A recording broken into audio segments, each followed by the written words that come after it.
Hello everyone, আমি সুজয়া। আমার একটি নতুন ব্লগে আপনাদের অনেক স্বাগত। এখন ঘড়িতে সময় ভোর 5:20 মতো, আর আমরা রয়েছি আসানসোল স্টেশনে।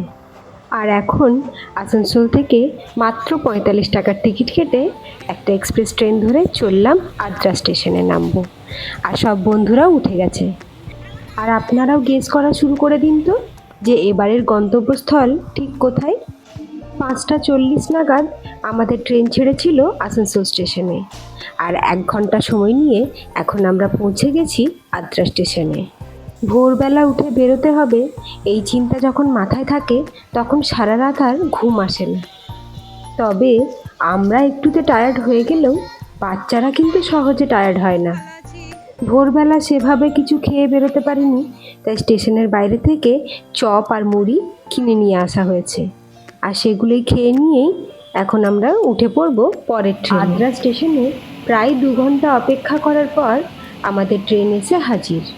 আমাদের পরের ট্রেন তেজস রাজধানী এক্সপ্রেস, যার সময় আদ্রাতে সকাল 8:30 নাগাদ।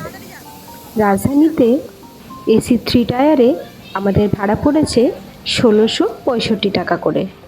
ট্রেনে উঠতেই চলে এলো ব্রেকফাস্ট, আর আমরা 2 ধরনের ব্রেকফাস্টই নিয়েছিলাম, ভেজ আর নন ভেজ। ভাবলাম দুটোই ট্রাই করা যাক। ব্রেকফাস্ট করে নিয়ে সুন্দর সাইট সিন দেখতে দেখতে এগিয়ে চললাম। আরে থামুন থামুন, আপনারা কি দেখেছেন কখনো ট্রেনের ভেতরেও গাড়ি চলে? হ্যাঁ, জিসানের কিন্তু ট্রেনের ভেতরেও গাড়ি চলে। ওর গাড়ি সর্বত্রই চলছে।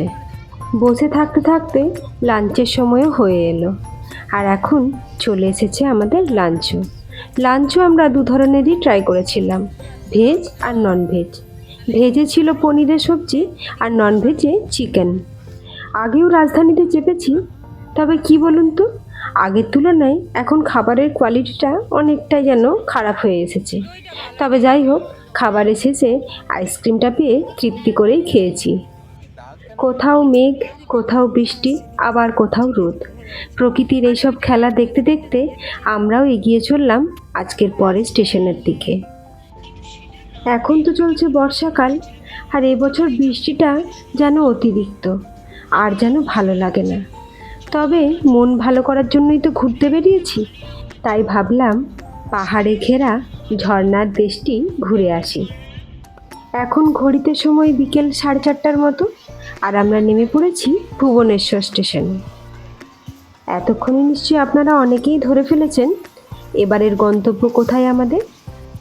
আরে দাঁড়ান দাঁড়ান, আপনারা আবার ভাববেন না ভুবনেশ্বর থেকে নেমে সোজা পুরী চলে যাব। সেটা তো আবার সমুদ্রের দেশ হয়ে গেল, ঝর্ণার নয়, তাই নয় কি? তবে ওড়িশারই একটি সুন্দর জায়গা চললাম। এখন আমাদের ট্রেন রয়েছে প্রায় 3 ঘন্টার পর, তাই একটু অপেক্ষা করব এখানে। তবে একটা মজার বিষয় জানেন, এখানে আমরা 3 ঘন্টা কিন্তু স্টেশনে বসে কাটাইনি। কিছুটা দূরেই একটা পার্ক রয়েছে, আইজি পার্ক, সেখানেই গেছিলাম, আর সময়টা সেখানেই কাটিয়ে এলাম। তার ব্লগটা ছোট্ট করে আপনাদের সঙ্গে পরে শেয়ার করব। ট্রেনে উঠেই সিটে বসতেই তো চারিপাশটা অন্ধকার হয়ে গেল, আর তো বাইরে দেখার সুযোগ নেই, তাই খাওয়া দাওয়া করে ঘুমিয়ে পড়েছিলাম। এখন সকালে উঠেই কোরাপুট বলে একটি স্টেশনে ট্রেনটা দাঁড়িয়েছে, আর সেখানেই আমরা সুন্দর ব্রেকফাস্ট করে নিলাম। তারপরে যেই ট্রেনে চেপে বসলাম, অমনি আর বাইরে থেকে চোখ ফেরাতে পারি না। অপরূপ সৌন্দর্য, ছোট্ট ছোট্ট পাহাড়, সবুজে ঘেরা, আর সঙ্গে রয়েছে প্রচুর টানেল আর ব্রিজ। জগদলপুর যাওয়ার জন্য আরও কয়েকটি রুট রয়েছে, তবে আমরা এই প্রাকৃতিক সৌন্দর্যের জন্যই এই রুটটি পছন্দ করেছি। এখন যে ব্রিজ আর টানেলটি পার হচ্ছি, এটি একটি কোরাপুটের বিখ্যাত ব্রিজ টানেল। এর নাম মালিগুড়া।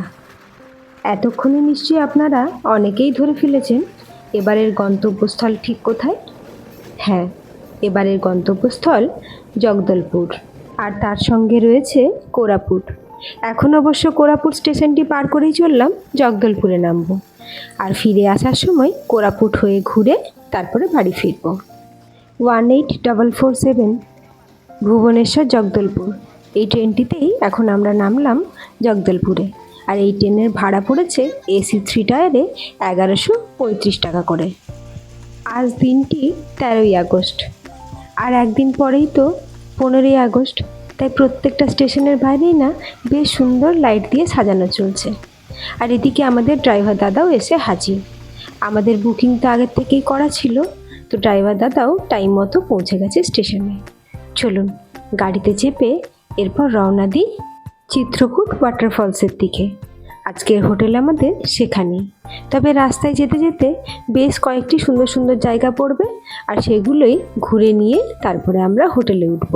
আর জগদলপুর স্টেশন থেকে চিত্রকূটের ডিস্টেন্স হলো প্রায় 40 কিলোমিটারের মতো। চলুন আজ তাহলে ভিডিওটা এই পর্যন্তই থাক। আপনাদের সঙ্গে দেখা হবে পরের ঘোরার জায়গাতে গিয়ে। ততক্ষণের জন্য টাটা।